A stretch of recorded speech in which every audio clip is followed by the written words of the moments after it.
Iginagalang ni Vice President Sara Duterte ang mga inilabas na saloobin laban sa kanya ni First Lady Lisa Araneta Marcos.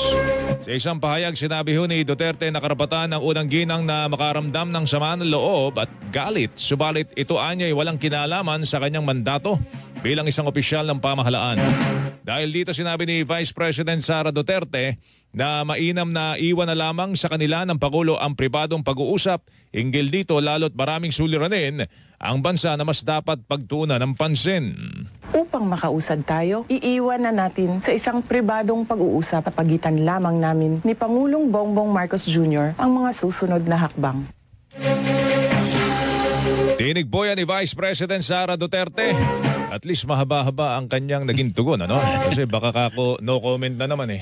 Mahaba ba yan? Mahaba pare.